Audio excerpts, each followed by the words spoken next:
आदरणीय दर्शकहरू, एडिलेडवासीका आफ्नै संसार एडिलेड अनलाइनको युट्युब च्यानलमा यहाँहरूको हार्दिक स्वागत छ।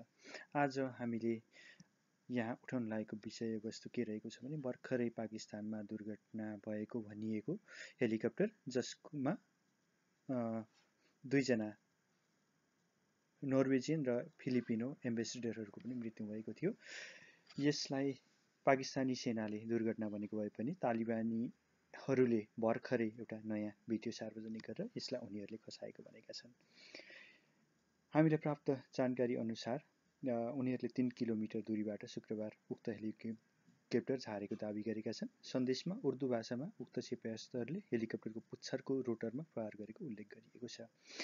उक्त दुर्घटनामा पाकिस्तानका लागि फिलिपिन्सका तथा नर्वेका राजदूत तथा मलेसिया तथा इन्डोनेसियाका राजदूतका श्रीमतीहरूको मृत्यु भएको थियो। यसका साथमा पाकिस्तानी हेलिकप्टर चालकहरूको पनि मृत्यु भएको थियो। उक्त हेलिकप्टरमा रहेका 12 यात्रु घाइते भएका थिए र ती प्राय कूटनीतिज्ञ भएको बताइएको छ। यस विषयमा टिप्पणी गर्न सैनिक अधिकारी उपलब्ध भएनन्। यसअघि पाकिस्तानले प्राविधिक असफलताका कारण उक्त दुर्घटना भएको र तालिबानी दाबी अवसरवादिता भएको दाबी गरेको थियो। उक्त भिडियो शनिबार लडाकुहरूको वेबसाइट तथा पत्रिकाहरूमा सार्वजनिक गरिएको छ।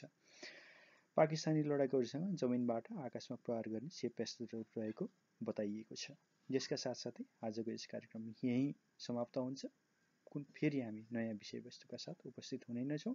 तबसम्मका लागि बिदा दिनुहोस्। नमस्ते।